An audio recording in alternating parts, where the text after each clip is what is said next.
Hey, everybody from Mrs. Whitwood's class. How are you doing? It's so good to get your questions.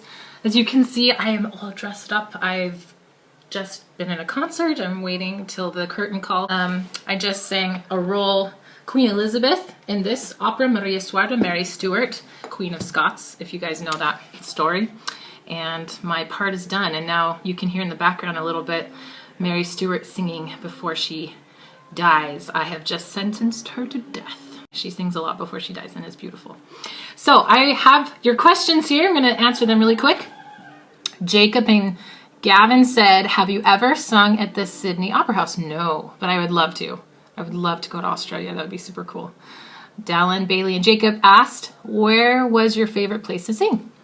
You know, I'm happy wherever I'm singing, as long as I'm singing. City I liked maybe the most, or which was a lot of fun, was San Francisco. That was a cool city to sing in. Lily asks, what is the most challenging thing in your journey to become a singer? To stay healthy. If I'm feeling sick, if I have a cold, super hard to sing, if I can sing. Because when you get a cold, your vocal cords get swollen. And if your vocal cords are swollen and you have a lot of mucus, like in your nasal cavities, then it's super hard to sing. And sometimes you have to cancel, and that means you don't get money, and then that's not fun. So okay, Shay says, do you sing any other type of music? You know, Shay, I loved, when I was growing up, music theater, and I don't get to sing it anymore because it's a whole nother different type of singing, so I can't sing it, but I love singing a little bit of jazz if I get the chance, or like church music is also fun. I try to stay versatile, but my main job is singing opera, which I love, so that's good. Tegan, Lily, and Gavin, what is your favorite song to sing? There's so many. That is a good question, and I never have a good answer to it other than I love when I'm singing at the moment. It's always when I'm singing at the moment is my favorite. Hannah, what is your favorite part about singing in front of an audience? To be completely honest, it's that like energy that you feel from the audience. I was just on stage. It was so cool because you're there and you can see the people a little bit, the public, but what you really experience is this energy from the public, and it's this really cool thing that if you guys have ever sung on stage, you feel this from the public, this energy. I don't know how to explain it other than this energy, like when you're on stage and you're like into it and you're like singing this intense music, and then the audience is like receiving it. That's a really cool thing. Olivia, what motivated you into singing? I just kind of always loved singing. That was just kind of something I kind of fell into it. I loved doing it, and I didn't ever think I'd be an opera singer. That was kind of new. I had to learn how to be an opera singer, but I always loved singing. Katie asks, how many countries have you sung in? Oh my goodness. Well, I live in Germany. I've sung in the States. I'm from the States, obviously. Tokyo, so Japan, Hong Kong, China, Austria. I'm in Austria right now. London, England, Ireland as well. And I'm going to France this fall. That many. Ethan, if you could choose one more place to sing, where would it be? Oh gosh, I would love to sing in New York at the Metropolitan Opera. That is like the epitome of like everything. Like if you've sung at the Met, you've made it. Well, that's what people think. But I'd love to just sing there. It'd be fun. Jayla, Kendra, Tyler, what do you like to do when you are not singing opera? I love exploring the place where I'm at.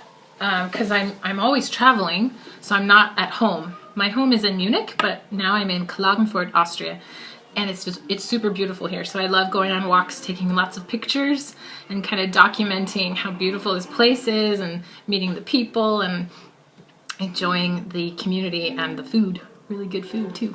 Wyatt, what is the best food? Oh, this was a good transition. What is the best food you have ever had in Germany, and where did you get it from? Okay, if you guys don't know German food, schnitzel is really good. Fried, it's either fried veal or fried pork, and it's so good with like potatoes or like French fries and ketchup, and it's super good. Macy, we know that you have performed songs of many different languages and styles, yes, of opera, but do you have a specific style or song you prefer to sing? For example, I enjoy singing in Latin, Italian, and French rather than English. That's really cool, Macy. There's a lot of great choral music in those languages. I remember I grew up in choir. That's how I learned how to sing. That's where I kind of found my voice, and I loved singing in other languages. You know why? There's this other position that your mouth goes into, right? And it's kind of like longer. The vowels are a little different. They're maybe more open, and it's a kind of a better position to sing. English is also a language I sing in, but because it's my mother tongue, it's hard because I have these bad habits, because when we speak, we're just kind of lazy, and we kind of, you know, we're not very clear and articulate when we speak.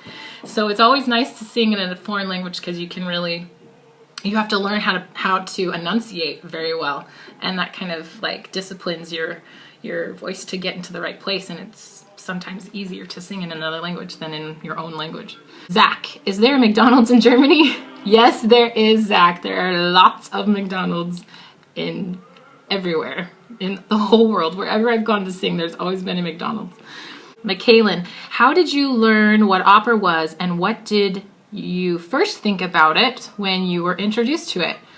Okay, I'm gonna be really honest with you, Michaelin. Don't judge me. But I just thought opera was for people who kind of couldn't sing music theater, because I thought music theater was more fun and more entertaining and more exciting. But then when I went to the university, Arizona State University, I had a really good teacher, and he said, you know, your voice is more suited for classical music. Have you ever listened to this opera or this opera? Or have you ever listened to these songs? And so I kind of was introduced while I was learning it. I didn't grow up listening to opera. It was very foreign to me. And I think it's very foreign to a lot of us because it's in a foreign language. So we're like, what are they talking about? We don't know. We'd rather listen to pop or music theater because it's in English, right?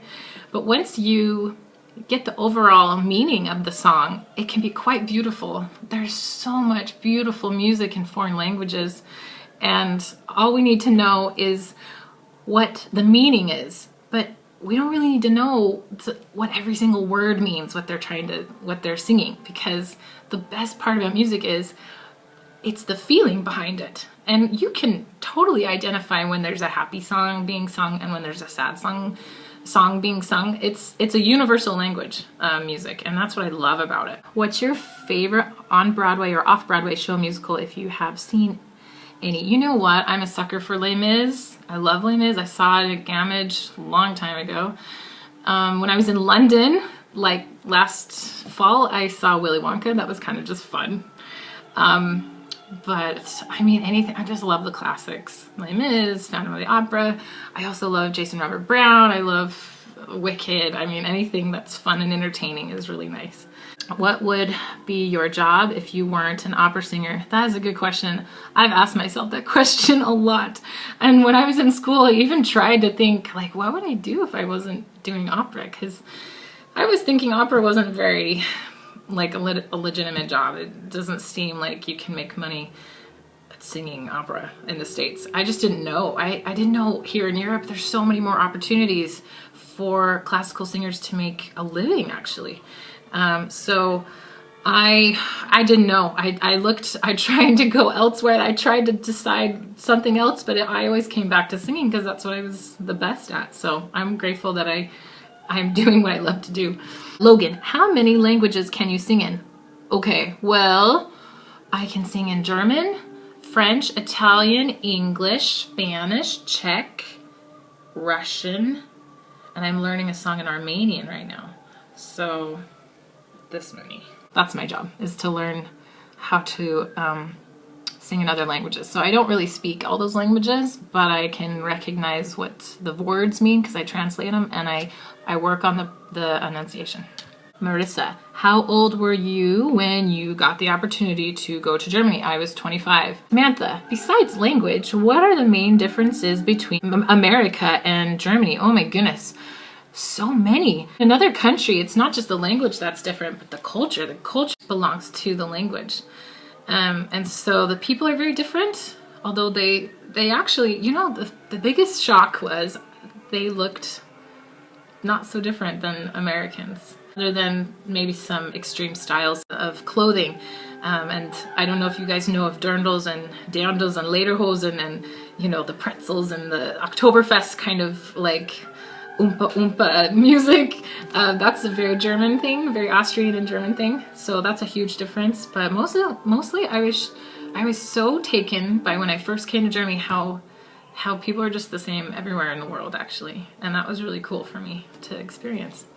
Abby, how is it like to perform in front of people? Are you ever nervous about it? Do you like singing in front of thousands and thousands of people? Actually, Abby, I like singing to as many people as I can. More people than less people. Because when you're on a stage and everything is black, and you have this big room and you feel the energy from the public, it's really cool because you can't see them really. And you just know that you have this platform you're standing on and you're telling a story, and you hope that you are being a good catalyst for the music and the story to inspire somebody in the audience. That's the whole point of what I do. And I love it. I love every minute of it. I do get nervous, and I think that belongs to the whole experience. Being nervous is just energy, and you just kind of have to use that energy to be excited instead of scared. That's the choice. You turn it into a positive thing, and then it fuels you to be even better and more concentrated when you're on stage, which is good. Dallin, in high school, were you wanting to be a singer or something else? And then Alicia says many students asked, why did you first choose to sing opera and when? I loved choir, you guys. I loved choir. I was in choir in junior high and high school. I went to Brimhall and Mesa High, and I loved it. I loved being in the show choir. I loved being in the musicals. I loved performing. I loved choir. I just loved my friends in choir. I loved the whole fact that we were singing together and like creating this amazing music and competing, and like it was so fun. I loved it. So I loved singing, and in high school I competed in the singing competitions that they have around the community, and that helped. I kind of had to learn art song because of that, and had to learn things in Italian, and I was taking private lessons as well.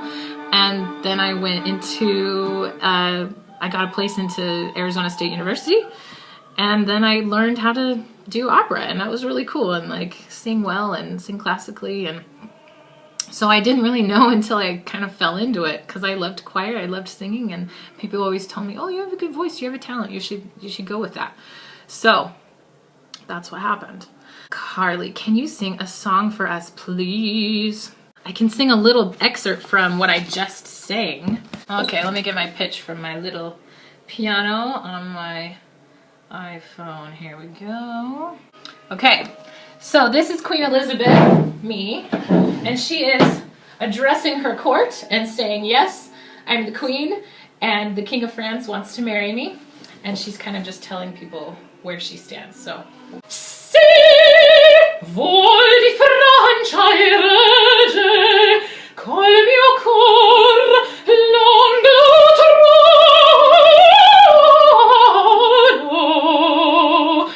dubbiosa ancora io sono, ancora io l'alto in vita, ma se le bene di figli mi brita, devo che rimane, all'aria mi incammini, reggerà questa destra, reggerà questa destra, della Francia e dell'Anglia,